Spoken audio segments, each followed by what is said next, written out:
Hello everyone, this is Sumit Bose and I am from the Bodhi Academy.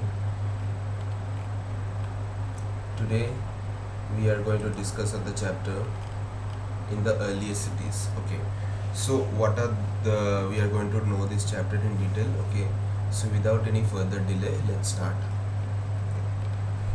This very often old buildings have a story to tell. Nearly 150 years ago, when railway lines were being laid down on the first time in Punjab, engineers stumbled upon a site in Harappa, present day in Pakistan. To them, it seemed like a mound that was a rich source of ready-made high-quality bricks. So they carried off thousands of bricks from the walls of the old buildings and the city to build railway lines. Many buildings were completely destroyed. Then, about 80 years ago, archaeologists found the site and realized that this was one of the oldest cities in the subcontinent. As this was the first city to be discovered, all the other sites from where similar buildings were found were described as Harappan. These cities were developed 4,700 years ago. So, each and every time, uh, cities play old structures play a very important role. Okay, so when the land were laid down in Punjab, they found some old sightings of the Harappan civilizations. So why are these cities so special? Many of these cities were divided into two or more parts. Usually, the part of west was smaller but higher. Archaeologists describe this as the citadel. Generally, the part of the east was larger but lower. This is called lower town. Very often, walls of baked brick were built around each part. The bricks were so well baked that they have lasted for thousands of years. These bricks were laid on the interlocking pattern and that made the walls strong. Okay, it is also said that many of the bricks, okay, are still strong enough to do modern constructions what we do today.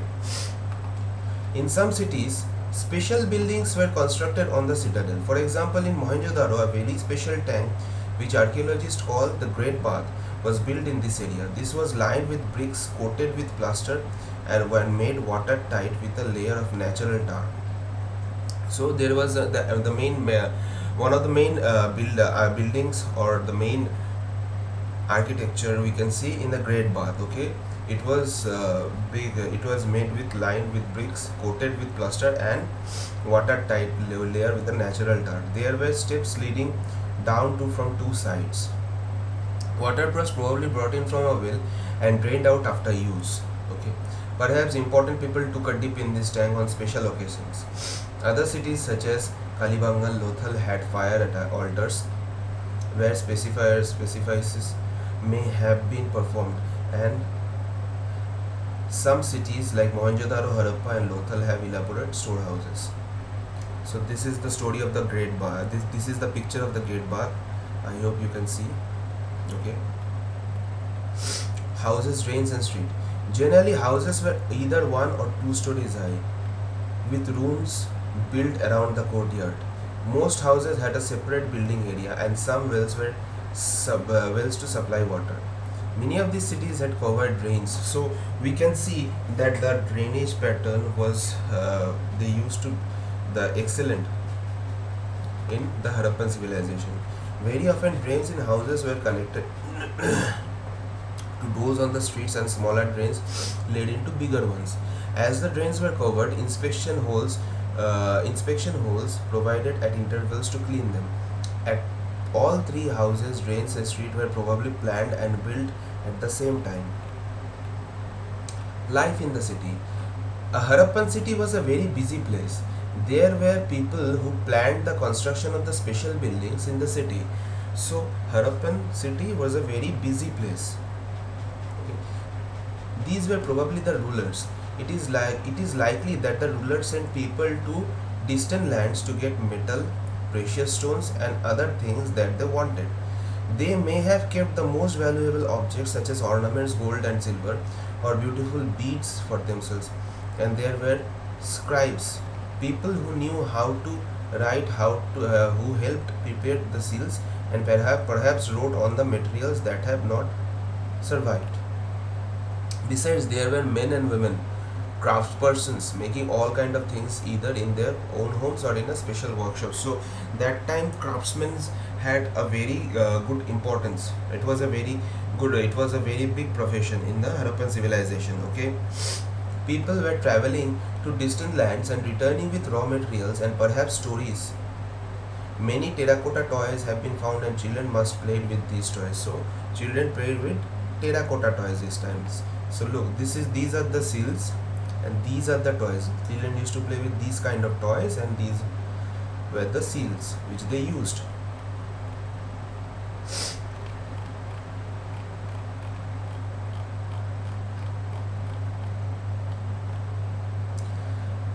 Let us look at some objects that were made and found in Harappan cities. Most of things that have been found by archaeologists are made of stone, shell and metal, including copper, bronze, gold and silver. Copper and bronze were used to make tools, weapons, ornaments and vessels. Gold and silver were used to make ornaments and vessels. Perhaps the most striking finds are those of beads, weights and blades. The Harappans also made seals out of stone. These are generally rectangular and usually have an animal carved on them. The Harappans also made pots with beautiful black designs such as the one shown in the figure on the page 6. Okay, cotton was probably grown on Mehergarh from about 7,000 years ago. Actual pieces of cloth were found attached to the lid of a silver vase and some copper objects at Mohenjo-Daro. Archaeologists have also found spindle hoes, okay, made of terracotta and faience. These were used to spin thread. Many of these things were were probably the work of specialists. A specialist is a person who is trained to do only one kind of work. Okay, so these kind of works were done by specialists. Who were specialists? The person who is trained to do a certain type of work. Okay,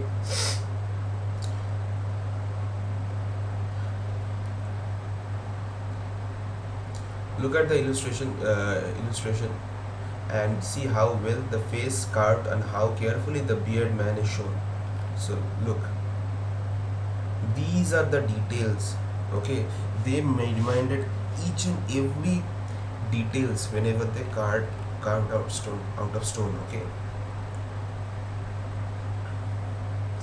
we do not know whether only men were specialists or only women were specialists. Perhaps some women and men have been specialists. Raw materials. In search of raw materials. Raw materials are substances that are either found naturally or produced by farmers and herders.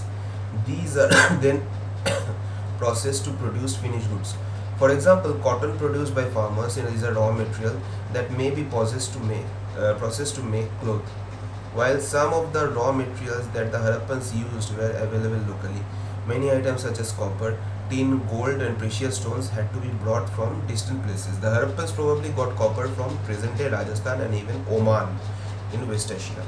So in that time also, trade was flourishing. Okay, tin which was mixed with copper to produce bronze may have been brought from present-day Afghanistan and Iran. Gold could, so from the very ancient times, we had trade relations with Afghanistan, okay, and Iran. Gold could have come all the way from present-day Karnataka and precious stones in the present-day Gujarat, Iran and Afghanistan. Food for people in the cities. While many lived in the cities, others living in the countryside grew crops and reared animals. So the people who lived in the countryside, okay, they were mostly engaged in farming, okay, and rearing animals. These farmers and herders supplied food to craftspersons, scribers and rulers in the cities. We knew from the remains of plants that Harappans grew wheat, barley, pulses, peas, rice, sesame, linseed and mustard. Okay, so these were the crops that were produced by the farmers in those days. A new tool, the plough, was used to dig the earth for turning the soil and planting seeds. While real ploughs, which were probably made of wood, have not survived, toy models have been found. As this region does not receive heavy rainfall, some from irrigation may have been used. This means that water was stored and supplied to the fields when the plants were growing. The Harappans reared cattle, sheep, goat, and buffalo.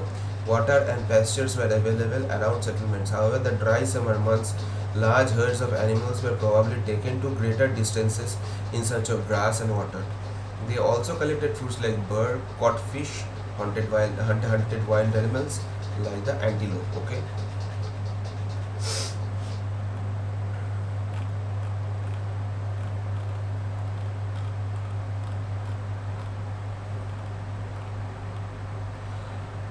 Harappans towns in Gujarat. Harappan towns in Gujarat. The city of Dholavira was located in Khadir Bed in the Rann of Kutch, where there was fresh water and fertile soil. Alongside the other Harappan cities, which were divided into two parts, Dholavira was divided into three parts. Okay, and each part was surrounded with massive stone walls with entrances through gateways. There was also a large open area in the subcontinent where public ceremonies could be held. Other finds include large letters of Harappan script that were carved out of white stone and perhaps inlaid in the wood. This is unique find as generally Harappan writing has been found on small objects such as seals. The city of Lothal stood beside a tributary of Sabarmati in Gujarat close to the Gulf of Khamba. It is situated near areas where materials such as semi-precious stores were available. This was important center for making objects of stone, shell and metal. There was also a storehouse in the city. Many ceilings were found in the storehouse. Okay.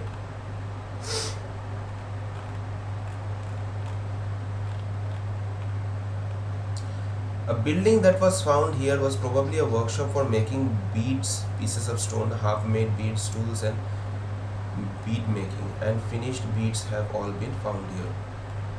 The mystery in the end. Around 3000 years ago, the find of beginning of the major change, people stopped living in many cities. Writing, seals, and weighs were no longer used. Raw materials bought from long distances became rare. In Mohenjo-Daro, we find that garbage piled up in the streets.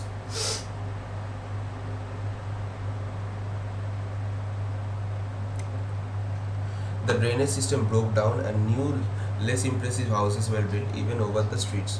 Why did this happen? So, after 3009, there became a downfall in the Harappan civilization. I mean, architecture was found, but it was not as good as like before. Okay, so it makes us curious that why did this happen? We are not sure. Some scholars suggest the rivers dried up. Others suggest there was deforestation. This could have happened because fuel was required for baking bricks and for smelting copper ores. So basically, no concrete evidence have been found that what caused the sudden decline of the Harappan civilization. Besides grazing by large herds of cattle, sheep and goat may have destroyed the green cover. In some areas there were floods, but none of these reasons can explain end of all cities. Flooding or a river drying up would have had an effect in only some areas. It appears as if the rulers lost control. In any case, the effects of the change are quite clear. Sites in Sindh, West Punjab, present in Pakistan, were abundant, while many people moved into newer, smaller settlements of the east and the south. New cities emerged 1,400 years later. So there is no concrete evidence that how did all of a sudden what was the reason of the decline or the downfall of the Harappan civilization. Okay, so we will get to know about this more. Okay, I hope you all understood the chapter, and for more information or details please contact the Bodhi Academy.